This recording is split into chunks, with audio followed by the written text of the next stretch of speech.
Hey YouTube, what's up everybody? In today's short recap, we will actually be addressing basics in market structure and accumulation patterns that you can pair together to capture some amazing trades. In this particular example, we will actually cover ARRY and how we managed to net over $10,000 on it using these exact methods. And it's crazy because we will also demonstrate how we became a part of the accumulation. And we identified that early on to even better our position. And we actually managed to go from a position of drawdown to netting over 200 to 500% gains. So, without further ado, let's go ahead and get started here. Our first concept, we have what's known as the power of three. It's also a form that kind of breaks down the phases of accumulation, manipulation, and distribution, and how we can use that to basically find out where we're getting absorption to then triggering those stops, which is identifying the manipulation that then becomes the actual expansion, right? How price ends up distributing. And this three-part phase is a great smart money concept to identify those quote unquote liquidity traps that then counter and go the immediate opposite way, and they do so with aggression. So remember, this specific example is called your power of three, where you go into your accumulation, right? Price is kind of consolidating within a range, it's absorbing both buyers and sellers.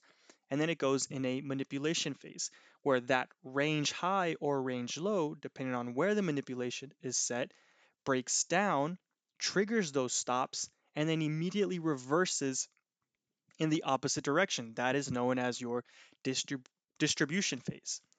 And we're going to cover, once we get into the example, how you can identify this and assume that it's going to be a form of power of three, right? Because the manipulation part is probably one of the more important parts of this three-part phase, and we're going to go through that.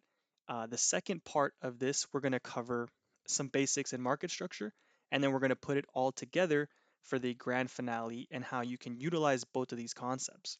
So remember, you have your accumulation phase where price is going in some form of consolidation. Then you have the manipulation where you actually break down or up from that range and then immediately get a strong expansion in the opposite direction of the manipulation. That becomes your distribution, and then you get the full on move or change or trend continuation from that. Okay, so the next thing I want to cover now is your basics in market structure. So, in theory, when you have, an uptrend, and we're going to cover this trend in particular because it's related to the ARRY trade recap.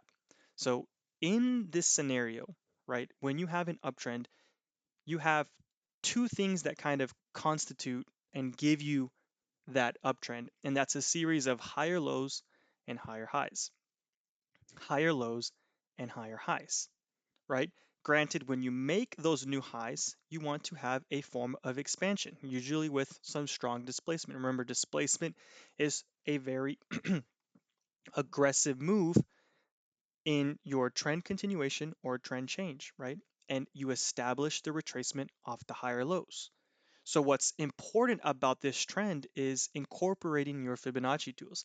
And I'm going to have other videos where I break all this stuff down. This is all coming in the series.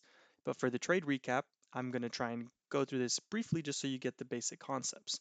But just remember, when you have your Fibonacci's, you want to be able to understand the range low and range high of that impulse move, right? Of the given trend, your range low and range high of that impulse move, because your Fibonacci tools, right, when you have your retracements, which are usually referred to as the zero point 0.5, the golden pocket, 618, 786, or 75, really, it doesn't matter.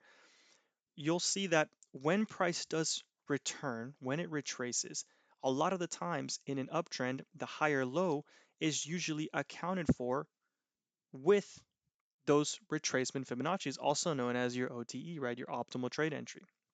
Same thing. When you have those lows and highs identified, higher low to higher high, you can get a good guesstimate of where price can return to then continue the trend, correct? So remember these two concepts, basics and market structure. We're just looking for our retracement zone of the given trend, and we're also incorporating those accumulation patterns, correct? So now that we have that addressed, let's go and look at array here on the 2 days. So this is what I was talking about, right? Excuse me. Look at how on the higher time frame you identify. Let's do this. Look at how on the higher time frame you identify your consolidation range, right?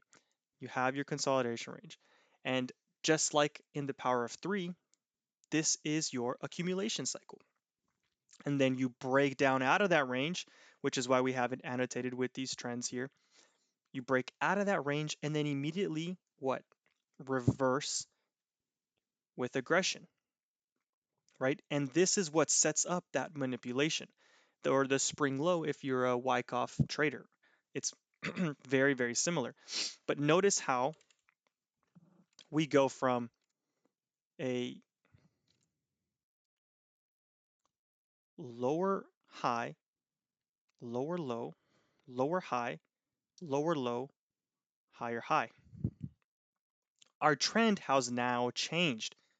We went from a bearish order flow that immediately resulted in a higher one, right? So now we have a range. We have our swing low to swing high. So utilizing the example of market structure, right? When you have your sets of highs and lows, we take into account the swing low to the swing high, and this is where our golden pocket is from the higher time frame due to the how price changed. So we have the consolidation, accumulation, the manipulation, then the distribution. Now that we identified that power of three, we understand, excuse me, we understand that the narrative of price has changed. It is no longer a bearish order flow.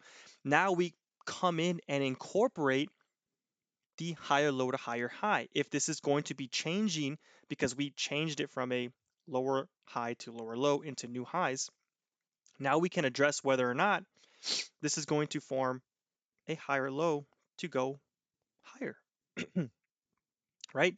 And the reason we can do that is because when I go into the weekly, you can see how clean this is, right? Higher high, higher low, now higher high. So we pretty much took into account two concepts and we familiarized ourselves with how Array was setting up. We had our golden pocket and we pretty much utilized our knowledge of liquidity too, right? We got these sweeps here. We came into the discount zone and we got that aggressive displacement that we like to see when we go into those ranges. And one of the key things about this and how we actually managed to go from drawdown is because we actually started buying price when we were here in the sevens. Because I assumed that this was going to be the higher low range and we were actually going to try and go for the breakout here. But alternatively, I didn't take into account that we had earnings, right? And then earnings is kind of what set in that manipulation low off of the higher degree, higher low. So if we just have the weekly, you have this. But when we go into the smaller time frames like the daily, you have internal components that pretty much keep the higher time frame structure alive, right? And so when I saw that liquidity sweep and I saw the really nice aggression that started to present itself the following days, we managed to scale in. And that's what pretty much resulted into a 200 to 500% ROI. And it worked out really, really well. Now we're down to runners. And this trade has now completed because we now swept the previous high, right? So we went from now, based off of the initial example we said, higher high, higher low, higher high. And so anything after this point is just free runners. And that is exactly how we managed to incorporate the power of three concepts, also known as your accumulation, and we incorporated basics of market structure to understand where we could add and where we could exit. So I hope you enjoyed this. If you did, leave a like, comment, subscribe, comment below what other trade recaps you'd like to see me do. But I hope you enjoyed it, and I'll see you next time for the next trade recap. Peace.